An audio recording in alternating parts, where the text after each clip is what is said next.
Five, four, three, two, one. I thought I was going to have a rest after Attwood Unleashed 2 on Wednesday. And then we had breaking Maxwell news. And then we've got breaking Jean Luc Brunel news. And on and on and on and on it goes, which is a good thing. We want these bastards on news headlines every bloody night of the week. But it means the work of myself and Fred is through the roof. And Fred has kindly, again, last time, he brought us up to date within hours of what was going on with Jean Luc Brunel.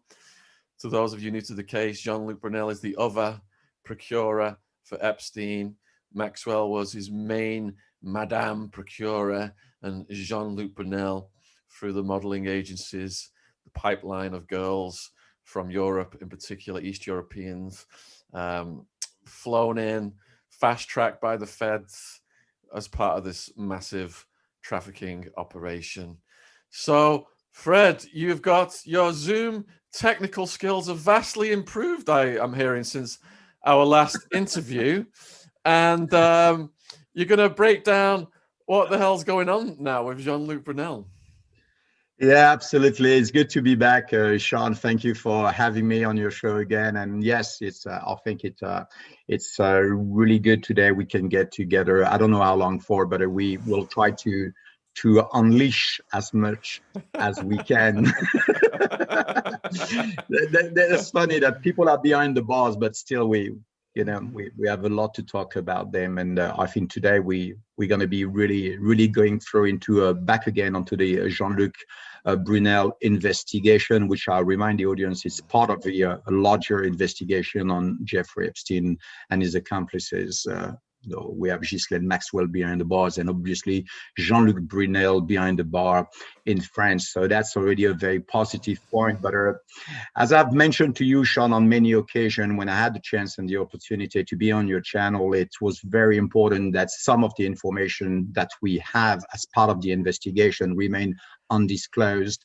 It's extremely important that we keep the data, we keep a certain amount of information to ourselves, not because we don't like to share. I think you guys all know that we like to share information, but some informations are so sensitive, and more importantly, they can be used as part of a trail of evidence, to basically ascertain the charges which was brought against Jean Luc Brunel. And today we're gonna just remind the people that Jean Luc Brunel was accused and charged with, as I say, rape, harassment, and so on. But the most important initial charge was actually the sex trafficking, but the human, basically trafficking for the sole purpose of sexual exploitation. This is a very, very serious charge, and we'd like this one to stick.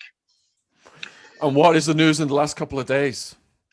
Well, the last couple of days, actually the last couple of months, first of all, some of you guys might have seen an article coming out from the Daily Mail discussing the basically Jean Luc Brunel and his interest in the hospitality world, commenting and bragging and, basically giving his opinion around the world about hotels, about restaurants and cafe and all the places that he's going around.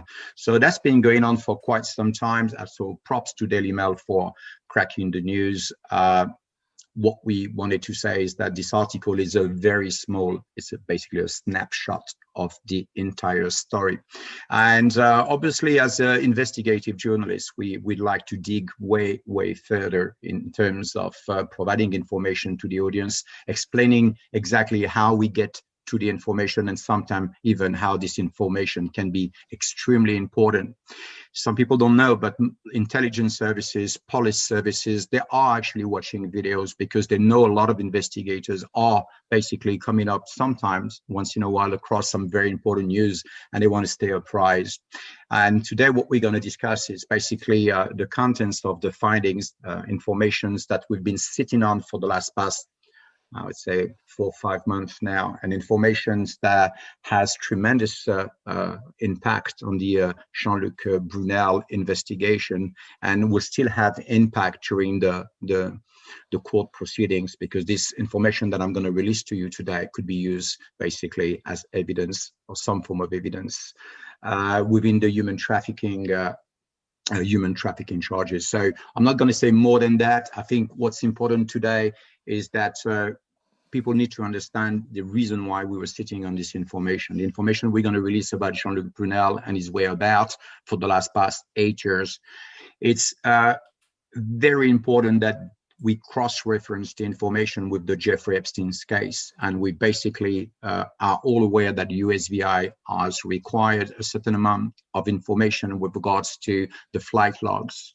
You know, there are so many information that we still don't have to cover the entire spectrum during this time, the period of time where these guys were basically doing what they do best, which is taking advantage of poor and young, vulnerable girls. So we set on it because as investigators, we wanted to cross-reference the information between Brunel whereabouts and USVI, put that together and show and demonstrate that there was still a relationship between Epstein and Jean Luc Brunel. But when I'm going to show you what I'm going to show you today, everything's going to make sense. So stick with us.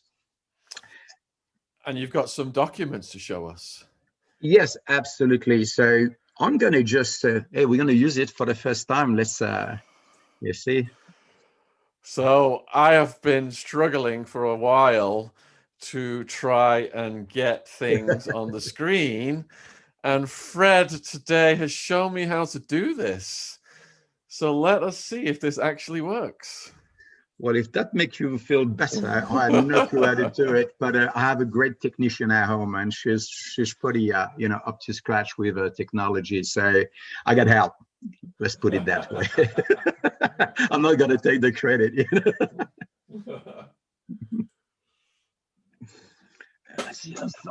Yeah, I'm looking at my screen, and the doc is right there. Everybody's watching your doc right now. This is great. Fantastic. So we know it's working. Yeah. I hope the sound is okay, so everybody can understand us properly. All right, let's unpack. I mean, we are on TripAdvisor website. It's a good website. And before I start to talk about TripAdvisor, I want to just have two disclaimers, which are very important. The first disclaimer that I'm going to give you is the information we're going to release about Jean Luc Brunel. It is information that we need to say it's 99.9% correct. It's very important to say that, it's like disinfectant, they will never tell you that it disinfects 100%. They always keep that little 0.1%. So I'm going to do the same. I'm going to put that disclaimer in that video to protect not only my channel, but your channel, Shaun, as well, making sure that there can be a 0.1% error in our assumptions, but I think we're very close to the truth. That's the first disclaimer. And the second things that I would like to say is that this is not a case about TripAdvisor whatsoever. I mean, this is a fantastic tool for those that have been lucky enough to travel around the world, like myself. I've been using TripAdvisor myself. I don't work for TripAdvisor. I'm not sponsored, just for you to know. But this is a great company, and it keeps people safe. Actually, you're stranded in places you don't know. You know that you're going to get information about where you need to go, and I think that's really, really good. So it's not about them whatsoever. It's about Jean Luc Brunel. So as you can see, we're on their web page. I'll just jump right into it. Jean Luc 1 is basically the address, the kind of a nickname that Jean Luc Brunel has been using on TripAdvisor. He's been using it for quite some time. As you can see here, this is the information that was provided by the Daily Mail. So you can see contribution. He's got one. He's got a little profile. By the way, actually, Shaun, can I put you to contribution and maybe I'll ask you to read that little passage? This is the profile of Jean-Luc Brunel, so you help me out. Absolutely. So we've got intro, New York City, New York, joined in July 2011. Remember 2011, that's going to become relevant. I travel a lot and often change my plans at the last minute. Hey, you're not kidding when you're on the run at an airport in bloody Northern Africa or wherever it was. Resuming, being always polite, respectful, and easygoing is my attitude. Wow, when I'm not. When you don't know, it's like, okay. But clearly, this is not I mean, can you confirm? I mean, you're obviously English native. This is not an English native person talking here. No, it makes sense. It helps a lot. Tourism is an industry often driven by fast profits, by privileging quality of life over fabrication of so-called luxury, by refusing the overpricing. I am satisfied most of the time. So this is like a schmoozy, disturbed person writing this. That's my initial interpretation.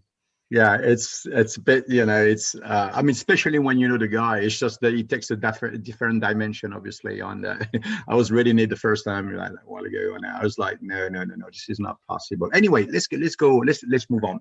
What we are looking at here is basically, as you can see, this is what's currently on the website. Anybody of you guys want to go on the website, TripAdvisor, get onto the different profiles of different advisor, and you will see basically very quickly that the website, as soon as you want to get the pictures, the information, it's been locked. There's nothing there, you see. So that is definitely in relation to the article being issued by the Daily Mail. Let me just show you quickly the article. This is the Daily Mail, and that's what they say. Travels with Jean Luc Brunel, how Jeffrey Epstein, modeling agent friend, recently arrested on rape charges, bragged about his exotic trips on TripAdvisor, praising and posting photo of beautiful women. They give us basically a little snapshot of the story, and telling us where he was going. You see, at the time, he had 431 contributors back in the days, and so on. And this is some of the pictures they've put. We'll go back to that in a moment. So let me go back now onto what is of an interest for us. So I took some note because I'm trying to be very chronologic about how I'm going to release this information. So bear with me, please. Okay, what we've done here is basically we have safeguarded the entire basically information related to Jean Luc Brunel whereabouts, and that is extremely important because at the time when we started a few months ago, he had 215,000 readers. So as you can see, we have different numbers with Daily Mail. We have about 436 contributors at a time. And that allowed us, obviously, to go into the information and capture the entire amount of pictures, comments that Jean Luc Brunel have basically posted on TripAdvisor. And that's a really interesting information, because what it allowed us to do, it allowed us to pinpoint Jean Luc Brunel whereabouts, which restaurant he goes to, which hotel he goes to, and so on and so forth. I'm sure you get the drift. We can go around the world now since 2011 and allow ourselves to have basically an insight on Jean Luc Brunel travel habits, where he goes, but more importantly, when he goes there. So that was basically what we realized was super important, is to be able to pinpoint Jean Luc Brunel on a map and being able to understand each time he goes somewhere, there's a pin. It's like a telephone, you know, when police are going after some guys, there's some criminals, they're going to take their phone, they're going to try to go back to the telephone data and understand where these guys have been and where they've been. You know, the pin was activated depending on the position they were. So it's kind of a GPS. And it's the same stuff with Google Map. You can pin people down where they are if obviously the option is activated. So that's exactly what we've done. As you can see, obviously, TripAdvisor has decided to take it down. So there was very, very little information now available now. But back in the days when we were looking into it every day, when people were writing articles about Jean Luc Brunel, where he was and what he was doing, we were just looking at our little map and we were able to understand exactly where he was. So you can see on this map, there is no date. What you have is pins, basically. Anytime he's been somewhere, every time that is reported, said something on TripAdvisor, automatically there was a little pin there.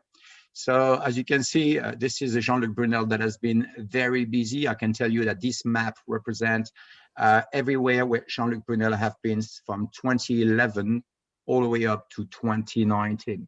So that's a huge amount of information, as you can imagine. We had to go through that. But what was important to us is to be able to corroborate the information, to be able to actually not only look at the pins, but understanding that was he actually physically there. Because if you're going to say this is Jean Luc Brunel being let's say, for instance, we're going to take him in Israel, for instance. You know, he's in Tel Aviv, he's in Jerusalem. You can see that this guy has been traveling all around. Now, when the police was talking about Jean Luc Brunel being arrested with a single ticket going to Dakar, surely our map would have to demonstrate that he was actually being familiar with the place. And then when we go to Dakar, we realize that Jean Luc Brunel actually has been to Dakar. Now, you get only one pin, doesn't mean that he hasn't been there many times. And I'll show you that in a moment, where he's been and how many times he's been there. So that's how powerful this data is. And then for people will be interested on the other side of the Atlantic to understand how many times he was traveling in the Caribbean. So go onto the map, I'll put the links everywhere. What's interesting is obviously he was in Florida, so you can see being all over the place in the Grand Bahamas as well.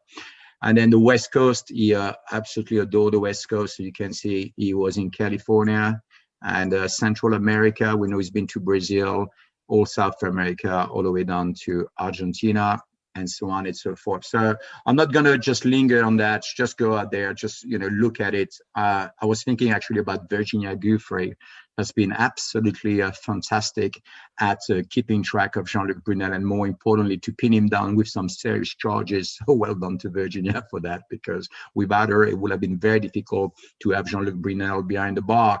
But when she was battling for her story, that dude was actually going around in Australia, traveling like nothing happened, you know. So he was in your backyard, Virginia, just for you to know. Okay, I'm just going to leave this map now. I'm going to take you, where am I going now? I'm going to, I'm going to go back to that. And I'm going to show you some of the information. So as I showed you earlier, when you click on the link, you cannot go on the profile. Now, the interest of being able to go onto the profile is actually being able to see what Jean Luc Brunel is saying, and more importantly, to have access to a certain number of pictures. So I've selected some of them. We have hundreds, Shaun, way above 100. I'm talking about hundreds of pictures, of comments that he made. And even that kind of comforted us in our understanding that this was Jean Luc Brunel talking, because you're going to see a lot of reference about a few things that you can, you know, also understand. This is a Frenchman going around the world, and he has a lot of reference to places that he's been to, which obviously are of an interest in this inquiry. So I'm just going to take you for a couple of slides, and then we'll go back to the real crunch. Now, as you see, for example, if we are looking into that, let me just see if I can zoom in for everyone. There you go. Where is it? It's in Thailand. Remember, December 2011. People were thinking that he was still, you know, going around, being in the United States, you know, and his lawyer was looking after him. He was looking, where is Jean Luc Brunel? I can't tell you where he is. The guy is a ghost. He's a phantom. And he's there. Hotel has been expanding during the last 20 days. Around Christmas, you will have to wait to get a city restaurant on the beach. And then obviously you have the possibility to see the places where he goes. So I'm just going to go very quickly through it, because this is really not the focus of what we're going to do. But I want people to be able to read what is not available online. Okay, we actually took pictures and snapshot the screen, you know, because there was so many. It was hard to do it, you know, in a proper way. But we got everything basically. So I won't show you everything, because some of the pictures, some of the information is so very sensitive that this is obviously going to be shared with the French police. Some of it has already been shared actually with law enforcement agency. So there we go, on the river, step away from the famous Charles V Bridge. It's a fantastic location. The staff is really pleasant and helpful, impeccable. You can see going basically to different places. He's got a second comments. You can see there is the date there. Sorry, let me just increase that again. I think what's important is you can see on all the information, there is a date, November 2011. There are more information about where it's going, April 2011. So all that provide you information, date, and more importantly, we can pin him on the world map. So that's fantastic as far as that data. This is as good as it gets. Let me move forward. What else? Okay, here we have him in Israel, in Tel Aviv. Beef is cut like in America on a grill of 1,400 Fahrenheit. You have the best result. This is secret, blah, blah, blah, steakhouse. The meat is delicious, service very pleasant, and so on. You see in January 2012, again, this time he's in Austria. So we know he's returning back from Tel Aviv and he's coming to Austria. Austria is interesting because this is where some of the passport Epstein had and Ghislaine Maxwell has. I think one of these two had a passport made in Australia, but Mr. Lauder. So we also see a lot of trip in Austria and out to the world. Where are we here? Lithuania. Do you remember Jean Luc Brunel? Jean Luc Brunel is going recruiting all across Eastern Europe. You remember a lot of witness, a lot of survivors say that Jean Luc Brunel was accompanied with young girls in France, in Paris, at the Avenue Arche. When they were going into the apartment, there was all this party going on, and then you can see girls that couldn't speak a word of English. They were all sounded Eastern Europe. Now, we need to prove that Jean Luc Brunel was actually traveling into Lithuania, into Czech Republic, into Kiev, into Ukraine, and so on and so forth. And we have absolutely all the details of where it's been and how long he stayed there. So as you can see here, he's in Lithuania. He's talking about the room, the restaurants, and so on. I'll let you read. And he's obviously have good tests. You know, I had a Dover soul, you know, he's living large, you know. And got sick after eating pork, not well cooked. It is pretentious in every way. Decor food menu with nearly 100 items. It is possible to keep everything. You know, I'll pass you the details. You know, I'll move forward. Okay, maybe which one is interesting? Okay, we know he's obviously stayed a long time in Florida. He's great South Beach, great beach, fantastic weather, unique in the world. So we know when he's there. Again, the date is important. And then here, February 2012, we know that Jean Luc Brunel is in the beautiful gardens in Florida in a different location, and so on. We have absolutely everything to allow us to understand where he went to. This one is interesting. We know that Jean Luc Brunel was going into Brazil, so that's not a scoop, obviously, but it's important again to have the proof that he gone to Brazil. So that's direct evidence that on November 2011, he is actually in Brazil, in Fortaleza. 2 blocks away from the beach, in a discreet building. You'll find a great restaurant, French food, not pretentious, and Brazilian hospitality owners are original, blah, blah, blah. What is interesting is the guy is looking for French food. Who's looking for French food in Brazil, unless he's a Frenchman, right?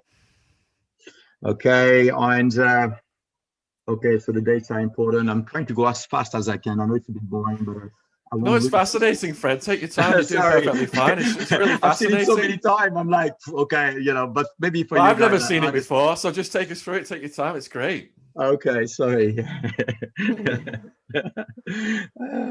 Chelsea, where is he? He's in Israel again. He's in the Chelsea quarter of Tel Aviv, Bohemian area, restaurant, bars, boutique. Got pictures. And we're talking about January 2012. And in January 2012, we'll find him again in Israel, somewhere else. I mean, different places. So we know where he's been in Tel Aviv. I put this one on Tel Aviv because those that have followed the inquiry on Jean Luc Brunel and Jeffrey Epstein, we know that MC Squared in Miami had an office in Tel Aviv.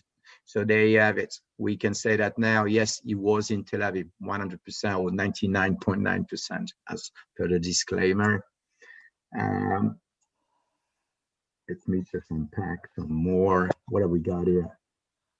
Here's in Thailand. Of course, I remember during the investigation, his lawyer, Mr. Titon, in Fort Lauderdale in Miami, was always saying Jean Luc Brunel is always everywhere. And last time I talked to him, he was in Thailand, but I cannot confirm if he's still there. You know, I'm getting tired going after the guy. Well, there you go. Don't worry, Titon, because we know exactly where he was. We know absolutely what date he was there, and so forth. And then you got him here in Bangkok, different places in Bangkok. We all know what's going on in Bangkok. And again, I'm going to say something because I love the Thai people, beautiful culture. They are amazing people. It's not about them. It's not about the country. Poverty does what poverty does, you know, at the end of the day, and people need to eat and put food on the table. So it's unfortunate that people go into these beautiful countries, not for appreciating the culture, you know, and sharing with the locals, but simply just abusing young girls and so on. It's, for me, it's an economy, it's an industry. industry. And I can say that probably the governments of Thailand should really start to clean up their act, but I won't say more than that. There you go. What else you have? Israel, we done. Bangkok, we done. You got him in Ukraine. You remember Jean Luc Brunel had an agency called Karen Model MMG. I will go back actually to Karen Models MMG sometime next week, do a video on that. I had the chance to interview a top executive at Karen Model MMG in the United States, someone that has worked alongside with Brunel for so many years. And the person provided me with some really, really crunchy news. So I'll share that with you. Anyway, Kiev, well, that's what basically Karen Model and the mother agency in Kiev was providing model to Miami and obviously MC Squared Miami. So there was a Kiev agency. Most of the time, you've heard me saying, Shaun, that Jean Luc Brunel always denied, and also the mother one agency denied to have any relationship with Brunel, but we know better. We know much better. We have the documents that shows that clearly he had some business to do with Kiev and with Ukraine. And as importantly now, we have him at the Hyatt Regency in Kiev on March 2012. There you go. You want to take a look at his room?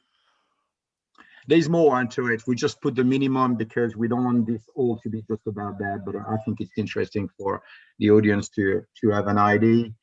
March 2012, he's also in Russia. So after Kiev, he's going to Russia. He's staying at a Radisson Blue Hotel. I mean, this guy is not going to like some cheap hotel, you know, and you'll see further down the line that this guy we found out that he travels all the time on first class. Business class is for the poor. He's traveling on first class. So how much money does he have? Because this big hotel costs a lot of money, Shaun. And wow. Plus, obviously, traveling on first class, these are tickets that cost, you know, on long haul, we're talking about 15, 20 grand, you know. So how much money do you have, you know? Well, probably sex trafficking pays well. Wow. Yeah. Alleged, I'm going to say alleged, you know, just to protect us. And there we go. We carry on with that. I'll let the audience read. Hope I'm not going too fast. If I am, please put a note and I will slow down. And then interesting things we've seen in our research is that he was going a lot in Japan. By the way, hello to Ryan. But Japan was a real place that he spent quite a bit of times, you know, and we all know what's going on in Japan. I think that probably one thing that he was interested in, I'm not going to put it here, but what we call in Japan JK Cafe. The JK Cafe, this is a place where young girls will speak like little young girls, 10, 12 years old, dressed like with schoolgirl skirts. And then they will basically, not only on the street, but in cafes and further down, probably in other places, you know, basically taking care of old sleazy men, you know, that wants to have a little try at the schoolgirl fetish. I won't say more than that, but why would he keep on going back there? You know, doesn't speak Japanese, and you know, you go there one or twice. He has a real keen interest in Japan. So we'll keep on looking into that. This was in May 2013, as you can see. Get some picture about the place. He's always take a half picture, or you know, he's a weirdo, this for sure. Anyway, I'm unpacking some more. Now we're going to South Korea in Seoul. In Seoul, he's in the Park Hyatt. He's there on May 2013, talking about, again, you can read it for yourself. I don't know what happened, but atmosphere at Park Hyatt is lighter. Like if you have new clothes room are impeccable. I went to the restaurant downstairs, blah, blah, blah. We have it absolutely all. So there you go. And I'm closing down. What else? You want to see in Latvia? Again, we were talking about Lithuania. We saw Ukraine. And remember in my video, I was talking about Latvia as well, that he was going there to recruit. Well, now we can pin him down in Latvia, in the capital, Riga. Stayed at Glamo Biblioteca #1. It's a restaurant, actually, I believe. Very comfortable seating, blah, blah, blah. Waiter has been answering all our questions about the food, how nice it was. The fresh fish of yesterday, sorry. In the evening at 10 p.m, only 2 customers in the restaurants. We have been waiting 10 minutes without seeing any employee. despicable. Then I went to the kitchen. You see, that's the thing, you know, when people are used to a service, you know, and to a certain quality of life, you know, 10 minutes when nobody's attending me, how dare you? Anyway, so the date here, as you can see, 2013, and I'm still unpacking some more for you guys. What do we get?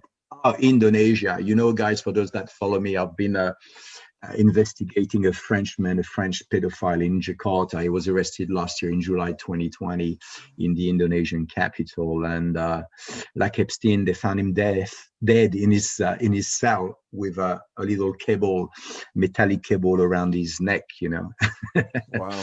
Yeah, we get a lot of information on him. We know what he does. And go and check my video on the François Camille Bello. Very interesting, because actually his network through his family connect him directly with the former Minister of Education and Culture in France, and people like Luc Besson, the French Harvey Weinstein. The old pedophile, you know, the old circus is all working together, and somehow they are all connected. So go and check out this video. You'll find it interesting. Anyway, let's go back to Seminyak. I don't know if you guys been to Bali. I've been there a couple of times. Love the place. Love the people in Indonesia. I'm lucky enough to have some members of my family that are originally from Indonesia.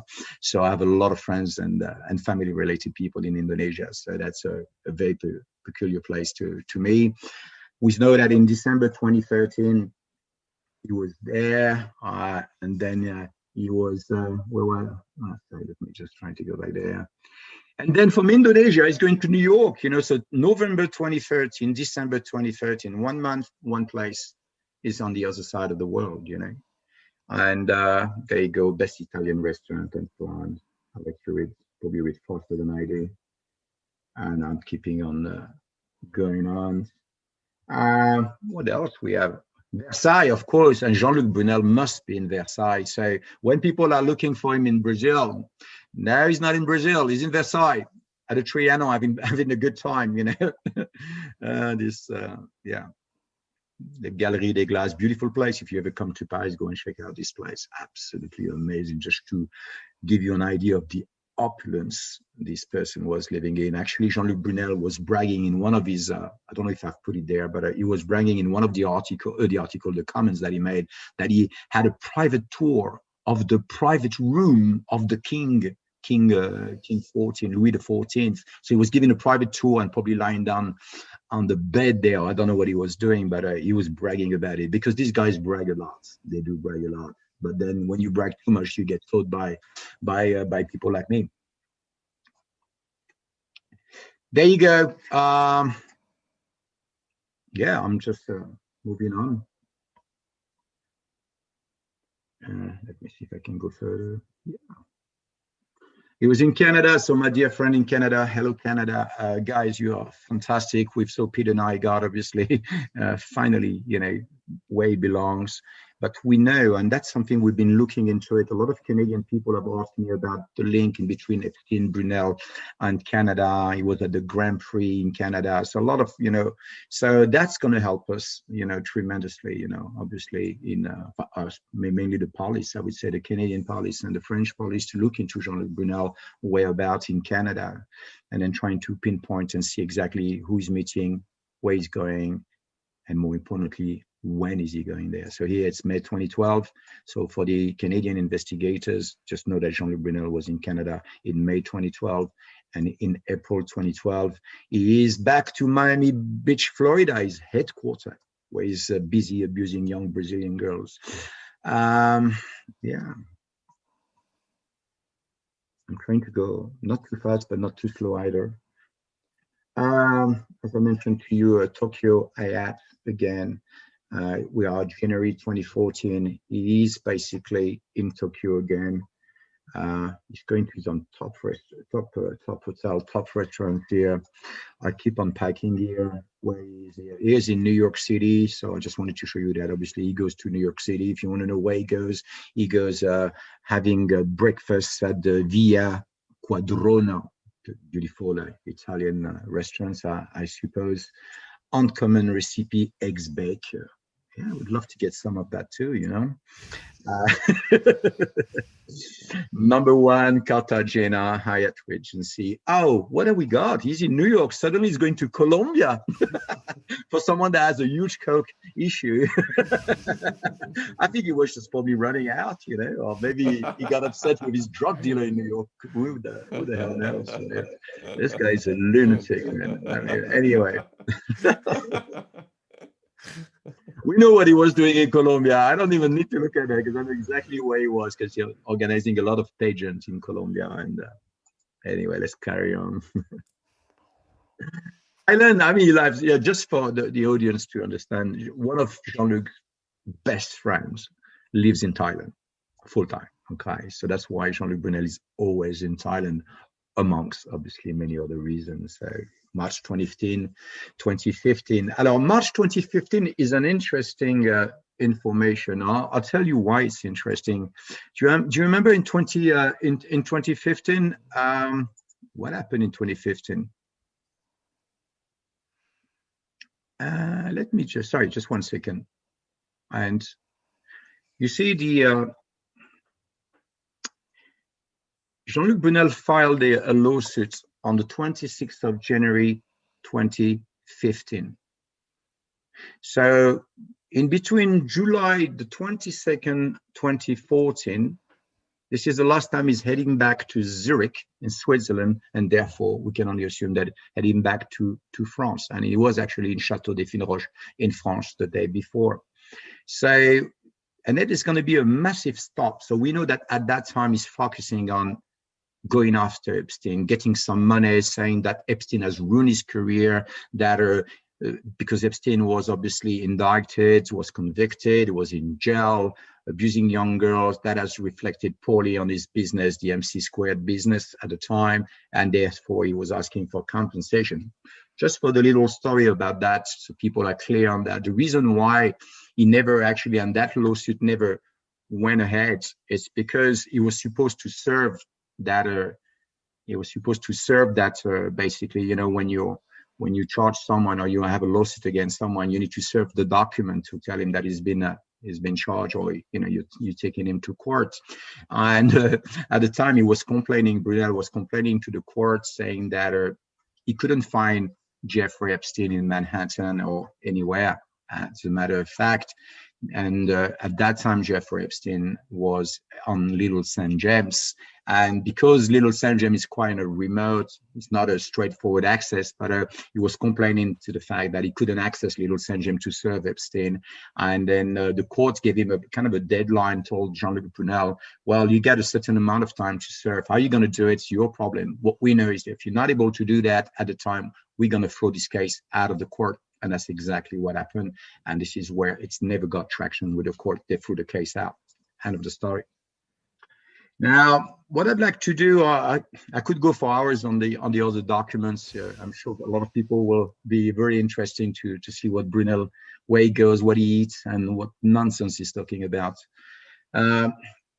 What we did as investigators, we wanted to create a timeline. As I said at the beginning, our idea when we bumped into this information, you know, in fall last year, we wanted to make sure we had some kind of understanding about exactly where he was, and waiting for the USVI to come. And then what we will do is to build a map on Google Map that's going to allow us to merge the informations, and therefore being able to put Epstein and Brunel at the same place around the world. And for that, we needed the flight logs.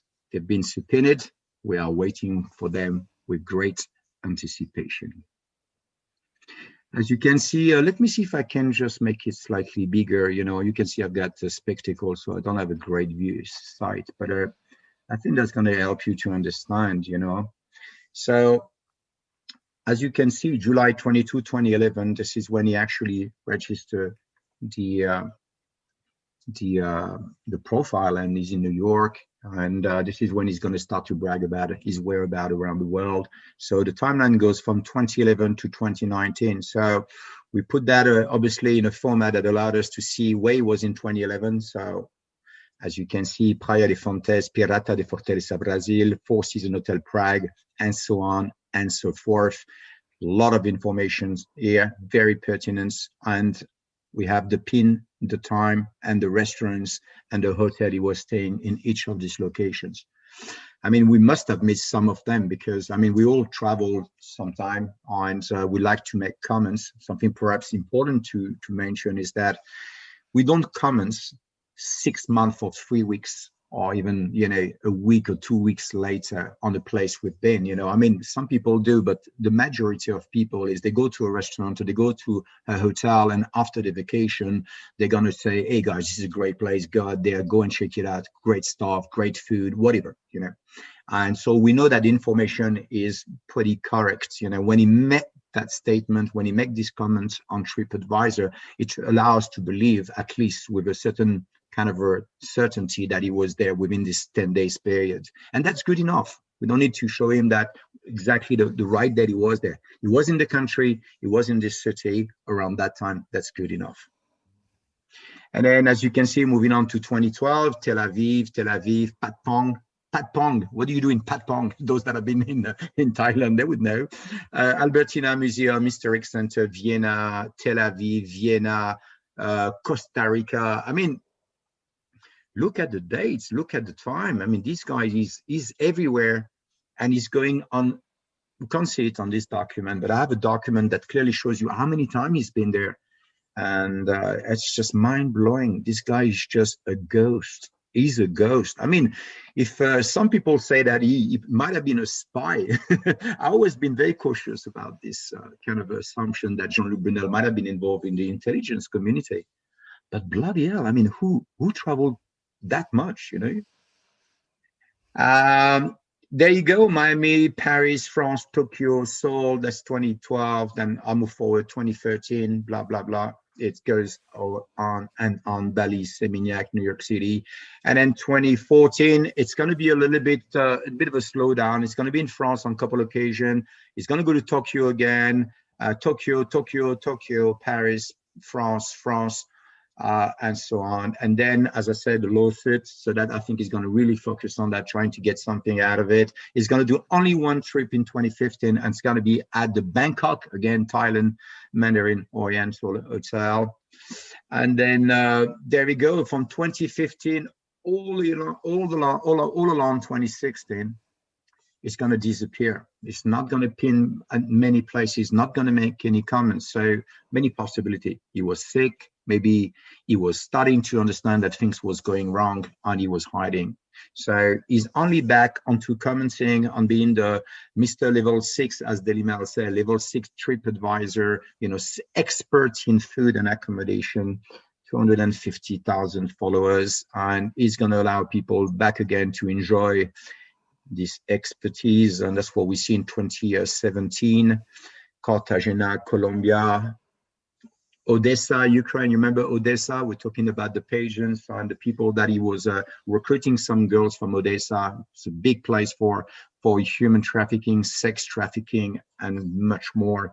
So it was interesting to see that we can now pinpoint him in June the 4th, 2017 in Odessa, Ukraine.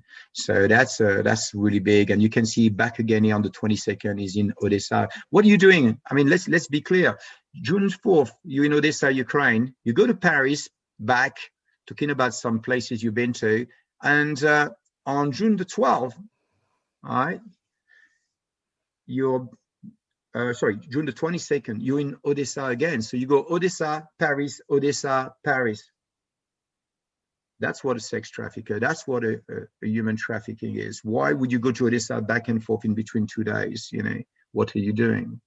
So that's what we're interesting, and that's what the French police is going to be very happy to go through all this material. We've given some of the material to the law enforcement agency already a while ago, but we wanted to keep some on our side just to make sure, because you never know who you're giving your information to, and you never know what they're going to do with it. So what's important is not to put all your eggs in the same basket. Keep some of the information, give what you think that's going to put them in the right direction, and keep some for ourselves. So please be aware that we have the entire information, and it's been done in a professional manner, and you're going to see what we've done with this data. November 2017, Granada, Tokyo, Bangkok, Tokyo, and then we go to 2018. He's in the Marriott Hotel in Thailand, Bangkok, Patpong. I mean, he's a big fan of Bangkok. His friend is there. He's in Philippines. He goes to different places in Philippines during the month of January 2018. And then January, he's going to come back in April, going to different places. You can see that. And then you see Dakar, Senegal. I was showing you on the map earlier. You see clearly that he's going to Dakar, Senegal. He's there for 2 days. And then do you remember when he got arrested, when I did my video on Jean Luc Brunel's arrest, I mentioned to people that Jean Luc Brunel was arrested at the Paris Roissy Charles de Gaulle airports with a one single ticket to Dakar, Senegal. But via intelligence information, we realized that he also was due to go to Portugal. He's got friends. We are suspecting him for a long time to have properties in Lisboa and other places in Portugal. And this is now comforting us in knowing that this is not just a legend, but this is actually a Brunel in Senegal. This is a Brunel in Pastelaria, Olisipo, La Palace, and so on in Lisbon. Beautiful place as well, Lisbon. So interesting to have that confirmation. He's in south of France. He's in New York. He's in Odessa. You see Odessa, Nice, south of France. You remember in some of the deposition, I remember reading, I think it was Virginia Giuffre. I'm not 100% sure, but I remember the destination was Nice, south of France, where Jean-Luc Brunel, Epstein, and all these guys were going to south of France. So there you go. We can pin them down now. We know when they were there. So that's what I'm waiting for these flight logs to corroborate that and cross-reference it. There you go. I mean, I'm just passing you all the way 2018, Lisbon. He's gone to Morocco. He's gone to many places, Moscow. And then 2019, Bangkok, Ukraine, Brazil, Sao Paulo, Brazil, and so on, and south of France, La Croix-Valmer. So I think that just give you a good understanding about his work. What is he doing? I mean, this is a top class traveler traveling on first class around the world in destination that has a lot of them have connotation with human trafficking and sex trafficking. So this need to be really looked into. I'm just going to go back quickly to something that we created. See, all this information is only valuable if you can cross-reference this information. So what we did is basically allowing ourselves to very quickly, let me see if I can move that and give you a better screenshot at it. Sorry. It's a learning process for me, Shaun, as well, so don't feel bad. No, you're on fire tonight, Fred. This is absolutely riveting that you're sharing all this with us. And yeah, you know, I'm not very keen on sharing my information. I like to sit on my information until the right time comes, you know. But on this occasion, I really have to do that. And more importantly, I think the Daily Mail didn't do a great job. They released an information, but they didn't actually provide the entire story. And it saddened us because, you know, we spent so much time doing the investigation. You know, I think it's a great example for the audience to understand that this is not just us, you know, taking up a couple of articles and reading articles and explaining what's on the article. We do that sometimes because we have to. It's important to do it. It's important to look at court documents and all that. I'm not saying there's nothing wrong with that, but if we really want to go further down, which is to play a role in the investigation in an active manner, then this is what you need to do. And that takes months, hours. This is 12, 13, 14 days, but I don't need to tell you that, Shaun, because I know you're a workaholic yourself. There you go. I mean, so what do we do with a map like that? What we did is we constructed a map, a world map. I'm not showing you all the destination for very peculiar reason. I'm not going to explain it to you, but just know that there's far more than that. So what we did is we created our own map. And then when we were looking for Jean-Luc Brunel, we were just, you know, looking at the dates, which I show you in the previous document in the Excel spreadsheet. And then when he was in Brazil, people were telling me he's there in Brazil. It was easy for me to just basically go on to and check if he actually was in Brazil. As you can see, there's no Australia, but there are places in Australia. and Florida and so on. So this is an interactive map that basically takes us wherever we need to go. Whenever we need to corroborate the evidence, we have the entire world information about the whereabouts and the timing of Jean Luc Brunel in his world adventure. All right, so again, you know, I want to say that as you've seen, TripAdvisor took down the information, so you won't get this information any longer. Okay, but rest assured that it's available, and they've left the minimum. So what it does, it allows you just to to see a couple of profiles and so on. But the real nitty gritty in this investigation is about to really, as I said, to construct. You know, you have to almost act like these people that are, you know, preying against people, this organized crime or these sex trafficking rings. They have organization, and you remember what I've always said: logistic is going to be the key. The finance is important, don't get me wrong, but the logistic is the key in this investigation. And if we cannot have a timeline, then we have nothing. So that's what it is so important, and that's why the Daily Mail, we thought that they probably will do a great job of it, but it didn't. So it is absolutely our responsibility to tell you that the information is available. We have a very, very accurate timeline, and that's what we're going to be using. Now, I'm going to add one more thing before maybe to close it for today, but because we were so eager, but so also we were very eager to understand if we could, on the ground, confirm Jean Luc Brunel's presence in the spot that he was commenting. So from fall onwards, 2020, what we did is we waited to have a pin.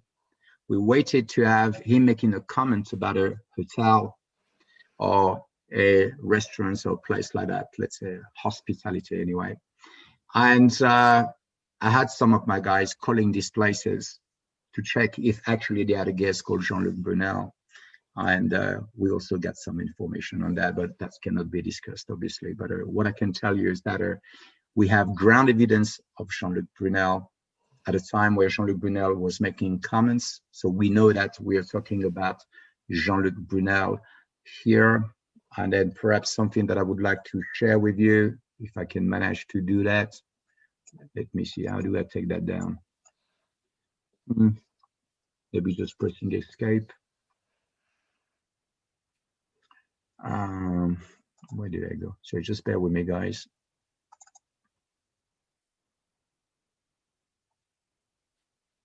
Oh, there you go. I knew there was some little trick to do.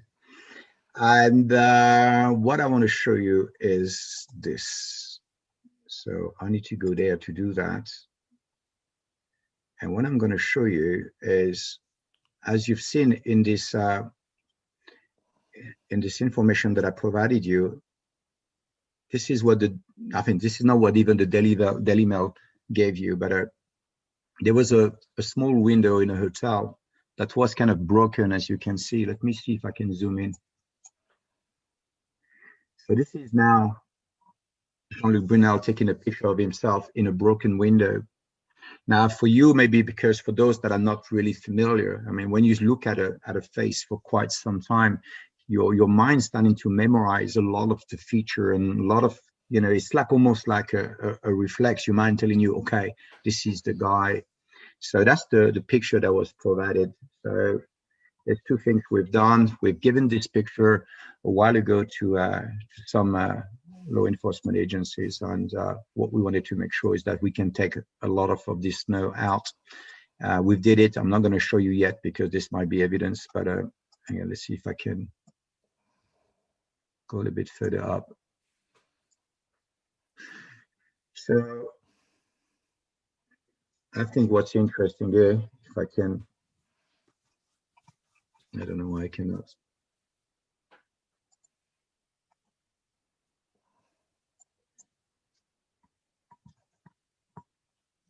Sorry, just bear with me 1 second.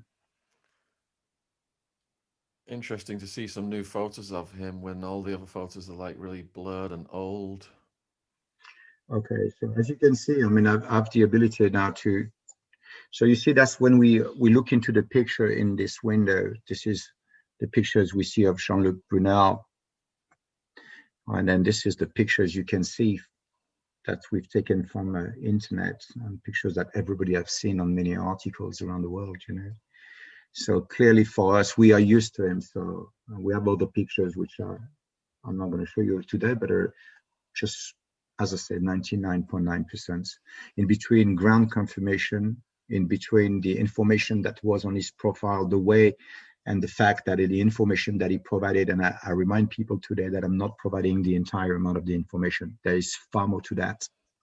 And yeah, it's overwhelming, the amount of information we got. So there you have it. I think I could go further down in the data. I could go further down in much more information. I'm just going to close the sharing documents. I think that's enough for today. What I wanted to give the audience is a perspective on what we're doing behind the scene, what is true investigation about, and more importantly, understanding that these documents, this information, cross-reference information, corroborated evidence will be shared in its entirety to not only the French police, but I will be speaking with the FBI at some stage to make sure they have this information, because I would not be surprised they'll come to France at some stage to interrogate Jean Luc Brunel in this sex trafficking and human trafficking accusation. So at the moment in time, again, all this crime of sex trafficking are alleged.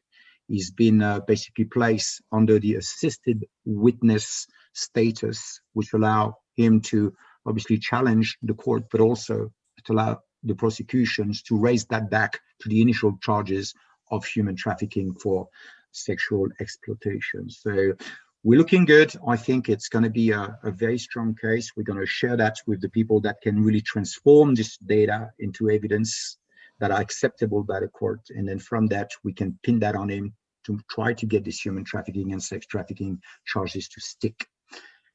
If there's any question, I'll take a few questions maybe, or I don't know.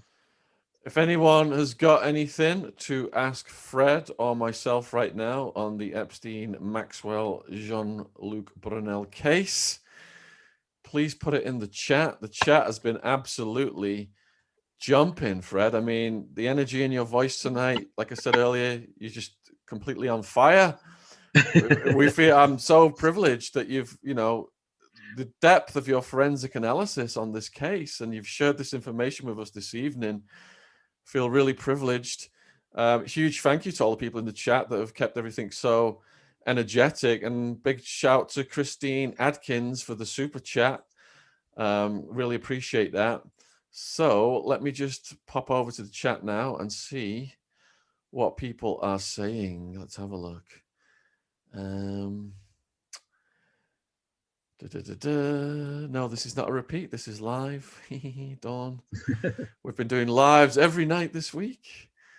Yep, Ryan lost his channel, and we have reached out to him to get more details about that. He was on Unleashed 1 with the Dream team with Fred, which he still did really well. Let's have a look. It was fun. What was the significance of 2011? Skyfan wants to know. That was the first year, wasn't it? These things were documented. Yeah, I mean, 2011, you know, what's important is what's happening before he's taking, obviously, Jeffrey Epstein to the court. So what's interesting at that time is, you know, that MC squared, Cairns model and MC squared, you know, it's around 2001. And then moving on to that, there's that really period in between 2000 all the way up to 2015. This is where I think really the relationship with Jeffrey Epstein's kicked out, and they really were very, very proactive. Jean-Luc Brunel was traveling around the world. So 2011 is amongst this year where he's obviously traveling to South America. He's traveling also to Asia. He's traveling to many destinations. So again, what's important is the right question. What's important is that, can we prove where he was in 2011, who was he with, and what was he doing, and how long he was staying in these places? So as I said, the cross-reference of the information between USVI that has been subpoenaed by the United States Virgin Island prosecutors, it's very important to be able to merge that with the information that we have, get these flight logs, cross-reference it. It's very easy with computers to do that. And what we're going to have is in 2011, at that time, I have the USVI information and the flight logs that I can answer that question and tell you that's exactly what we have. Unfortunately, this information was released in a very poor manner, not in a bad manner. Again, I'm not accusing anybody. I'm not going after anybody. I'm saying there's a bigger story to it. And I think that anybody that has been supporting us, anybody that has been supporting Shaun, myself, and many others, and the investigation itself, because we're all doing this for the victims at the end of the day. And if we can bring a little bit of something that's going to make sure that, the charge is going to stick, then so be it. John Anon has asked, any news on when Bill Clinton will be implicated? I think there's a lot of investigators that are more suited to answer these questions, but I don't know. I'm going to be honest about it. I don't know. I mean, would he ever going to be, I mean, he should have been, Shaun, you wrote a book about the dude, so maybe it's a question for you. How do you say untouchable? Yeah, exactly. I think we've got a devil's advocate here. Jess is asking, Fred, why are you speaking about an innocent man this way? Yeah, innocent, right. Innocent until proven guilty. I guess that's good question. Exactly, innocent until proven guilty. Although there is a bit of a difference in between common law and the law in France. But we're not going to go down that road. I mean, absolutely. That's why I always use alleged and so on, because at the end of the day, it's what we can prove in court, and that's going to be the judge to decide that, so who are we to say is guilty? All we can do is to give a little hand to the law enforcement agency. We'd like to the mainstream media to do much more, because they have so much money, they have so much power, so much contact. They can do so much more. I mean, if me, in my backyard can organize this kind of information, can you only imagine if your intelligence agency and if you are working for a massive global newspaper, how much you can get? How much do they have on this guy? I mean, if I had that tool that intelligence community has, I just can only imagine. I think I would blow people's mind every day about what we can find out. Probably I'll never get a job there. Sack V has asked, did you notice the crazy half-arsed leaking stuff Ghislaine Maxwell pulled off before fleeing and consequently getting caught? Yeah, I've seen it, but I think that, as I say about Ghislaine Maxwell, I've seen some of the information that was released, but I have an interest in Ghislaine Maxwell, but in a complete different angle. So I'm not going to go out there starting to talk about Ghislaine Maxwell, because you have to privilege, again, when you have little resources, you need to prioritize where you go, in which direction you take, and then you stick to your guns.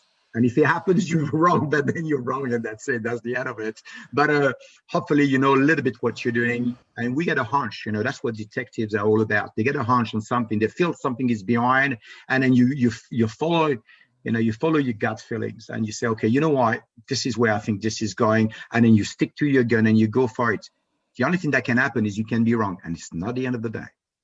Sandy Francis has asked, have you seen the Marshall report? Has that got anything to do with this? Sorry, say it again. Have you seen the Marshall report? I don't know what the Marshall report is. I don't know. I don't know. I mean, all right, the volume of information, guys. Next question. Has your life been threatened for revealing this information? That's from Shepherd of the Forest. No comments. Okay. Stephen wants to know exactly where Jean Luc Brunel is now. In prison. Which one? No, I can't say, and it's not a. It's for the governments to release this information. Really? So that's not publicly available then. The exact one, like they are constantly saying which prison Maxwell's in, which jail she's in. Not in the official realm. Okay, I see. Well, that's okay. Is that perhaps a French thing? Have we reported on the Peter Nygaard Pamper Party videos? Yes, Attwood Unleashed 1. Ryan Dawson went over that in huge details, so please check that out. West Japati side has asked if we believe anyone else will actually be prosecuted. I'm hopeful for Wexner. I think that Leon Black should be looked at more closely. He financed a quarter of Epstein's wealth, so hence he financed a quarter of the trafficking operation. How about you, Fred? Who do you think should be next? Well, there's two aspects. There's one aspect that who should be prosecuted, in order to spend time behind the bars to pay for the crimes they've committed or they were associated with. And then the second part of it is who should be deposed so that we can retrieve and we can pass a deal with them and say, look, okay, let's get the information out. You got caught, all these boys around, all these, the names, the list, we have it. It's not a secret anymore. We know that something is going on. We have a lot of information. It's better to talk now. So Darren Dyke is, as I said, is my main target, because that if you want to get the flight logs, if you want to get any information, you got to talk to the lawyers. These are the guys that are organizing the finance, that signed the papers on behalf of Jeffrey Epstein, and these are the people that know personally Ghislaine Maxwell. These are people that were living in Manhattan in this, in this building where all the girls were piled up and so on. So the trove of information, you don't need to knock at $100. Just go to these guys. You will know everything about everything. Red Rooster's asking, why isn't mainstream media reporting this? So here in the UK, the Mail has really, it's like a dog with a bone on this story. But I'm getting many messages from people in America saying that nobody's touching it out there. Yeah, because yeah, there might be a reason. I think that the only problem that they cannot touch it, because the way the article is set, it doesn't really entice people to look for more, trying to really understand how much information and how much actually data there is available there. But because TripAdvisor, for a reason which I can understand, decided to take down the profile of Jean Luc Brunel on their website. I mean, at the end of the day, they don't want to be associated. They don't want to be a alleged rapist or alleged sex trafficker or human trafficker to give data and advice to travelers. So I understand. There's nothing wrong for them doing that. I think it shouldn't be there. We were just lucky enough to find it a while ago, to be able to download everything and to have that information so that we can keep the evidence alive. It's not the role of TripAdvisor to do that. Amy Dodd said she's loving this. It's much better than watching TV. Thanks very much, Amy. VPR is asking if Fred knows an investigator doing any kind of forensic analysis on the Clintons, or maybe a YouTuber doing an analysis on the Clintons. No, well, actually, no, I would say no.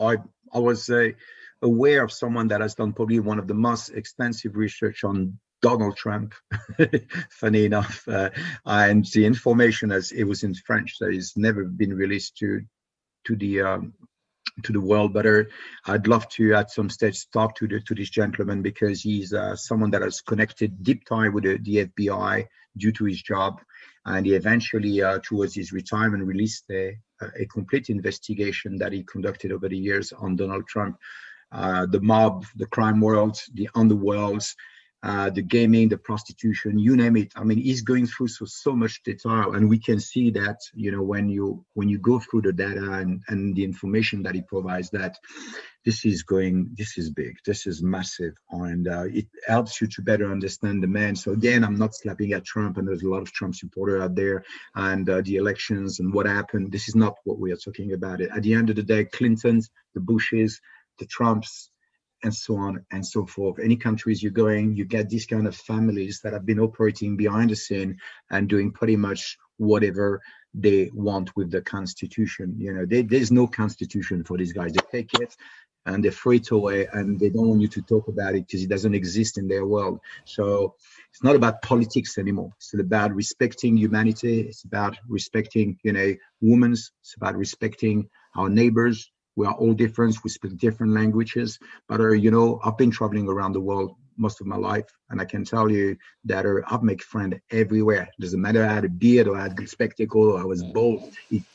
People couldn't care less about that. What matters is you're respectful, What matters is that you can tell the truth. And what matters is that you can relate. And if you don't, you just excuse yourself and move on.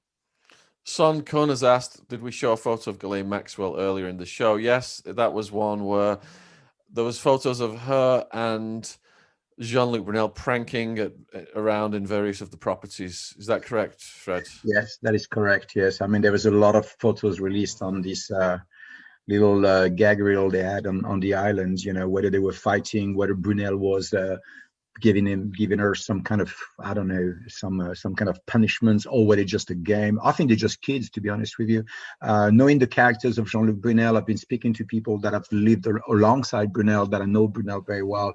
He's a big kid, you know. He's spoiled, come from a rich family, so this is basically them having a laugh, you know, and just joking like old friends. They were pals, you know. They were very, very good friends, and so Epstein was. Few people have asked, is it true that Maxwell has a son? Robert Maxwell? Bob Maxwell? Who are we talking about? Ghislaine Maxwell. Does Ghislaine Maxwell has a son? Has a son. Oh, she maybe had many. We don't. Who knows? Who knows? Who knows? I'm not going to confirm everything because I don't have the evidence. There's a rumor, but I'm not going to say anything because I don't have evidence. Someone in the chat just pointed out that Larry Nichols, who recently died, did have a channel, and he was exposing the Clintons. And in my War on Drugs series of books, I did get a lot of information from Larry Nichols because he worked for the Clintons, laundering money for them, for ADFA, the Arkansas Development Finance Authority, yes, whereby loans were given out that never had to be repaid. And if you wanted one of these loans, you had to file with the Rose Law Firm and pay a fee to where Hillary Clinton worked. And Larry Nichols said the amount of money coming through Arkansas when this coke was getting imported by the CIA just absolutely flooded the banks, and they had to go down to Florida and put it in Florida banks and all this other stuff, and really revealed the inner workings of the Clinton crime family. And, you know, they tried to threaten him and make him out to be just a complete nut job. But I didn't know that he'd recently died. I knew he was ill, but to his last days, he was absolutely just speaking out and exposing the Clinton crime family for what he had experienced as firsthand. Let me just see if there's any final questions here. Then, well, I can add something to that. Yeah, please do. If I may, just a few words I like to share with people. I had a chance for my career to meet some very interesting characters, and I don't like to talk about my life because I'm not the person that should be in the forefront, so it's irrelevant. But I'll just give you a glimpse about information that you sometimes bump into some military and some intelligence and military intelligence people, which I've had a chance to sit down with at some stage in my life. And it was one thing that I've never forget about something they said. They say you only allowed to get that rich in the world.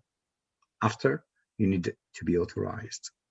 And that sticks with me because that is a very profound statement coming from a military intelligence person. It's really important because it's telling you that you can mess around a little bit, you can do your little things. You're a small player, you're a small time player with your drugs. Well, it doesn't matter. It's the amount that matters, because the amount means that you're going to play in different leagues. And what it means is that when you're going to get to that level where you're going to need authorization. It's a club. And then you are, as the other guys used to say, and you're in it, that's exactly it. It's you need to be a made man, because this is mafia. And if you're not made, you're not allowed to kill people, you're not allowed to take that money, you're not allowed to, this is what it's all about. And that's what he was trying to tell me. You're not allowed to make that money, they're going to get rid of you. And there's something else to add on to that as well. You can only have so many followers if you're an activist before they will take you down. Mm-hmm. John Lennon, Malcolm X, Martin Luther King, and look at the character destruction they try to do on other prominent activists, and they measure it these days by how many followers you've got on the socials. Yeah. So it is not without risk what we're doing, and huge thank you to all the people who've been in the chat tonight. Thanks for that question, Mr. E, that you've just put on the super chat. But because of YouTube's community guidelines, we've took this subject matter to the border of YouTube's community guidelines, but we cannot overstep that, because that would then give the enemy something to use against us. So this is a true crime channel, apolitical. Again, all of these cases are documented in court. It's not conspiracy theory. As you've seen tonight, Fred has just shown his hand, the absolute magnitude of the forensic research he's done. And it's great that he's chose us to bring this information out. It's a real privilege. So huge thank you to Fred for doing that. And when I get off the computer, I shall add all of his links in the description box below the video. If a lot of people, perhaps have further questions for Fred, and he is very active on Twitter, so that's probably the best place to catch Fred at. Is there anything you'd like to say in conclusion, Fred? No, as I said, thank you so much for having me, Shaun. And obviously, there's no, it's a privilege to share that information with you. I mean, it's all about releasing the information. It's about getting it out. And I think that my channel is not even 3,000 subscribers. I don't have a voice right now, a very little one. I'm very lucky because I've got some great people that came from your channel to my channel to support me. So thanks to you guys. Really appreciate it from the bottom of my heart. But at the end of the day, I'm still a very small channel. And this is important. We take it to a different league, and the league that you're in, Shaun, is it just allow this information to be made available around the world, and that's what it's all about. It's not a contest of popularity. It's when the information is to get out in a format that's going to help the case, that's going to help the survivors, to get what they want, which is justice. Well, then, I'll do it, against any odds. So thank you again very much. Again, sorry for the Daily Mail that just did a little poor job on that one. And yeah, I'll be back soon, I'm sure. Thank you very much. Yeah, and people in the chat are putting right now that they're just clicking over and subscribing to your channel. Huge thank you to all the new subscribers on my channel as well. Subscription logo is in the bottom corner of the screen. Huge thank you to people who've gone in the description box and clicked on our other links, our socials and our donation links. And this coming Wednesday, we've got a 2.5 hour approximate podcast called Hunting Ghislaine Maxwell. So people who want all the finer details on these cases, I learned a lot during it. Oh, thanks for that super chat donation, Susan. That's very generous of you. People who want all the final details, like we've heard tonight, I learned a lot during that podcast. Things that I've been pondering for a long time. A lot of gaps are filled in. I've got 10 guests I'm filming next week for True Crime Podcasts, and then the following week I will be back with Attwood Unleashed 3. But we are back to now getting podcast out every True Crime podcast out now every Monday night and every Thursday night, and with Unleashed on Wednesday. And also a huge thank you to the people who've clicked on the Patreon link and seen our 3 tiers. And like I've previously said, that's our insurance policy in case anything does happen. So huge thank you for those people for helping us sustain what we're doing. All right, again, Fred, honestly, you're such a delight to interview, especially tonight. I could just sense that you were on a high. The energy in your voice was just resonating. I saw it resonating in the live chat, and as usual, your smile picks me up. So you have a great rest of your weekend. Appreciate you coming on. Thank you so much, Bear. Thank you very much indeed, Shaun. Thanks a lot, and I'll be seeing you soon. Cheers. Thanks very much. Good night.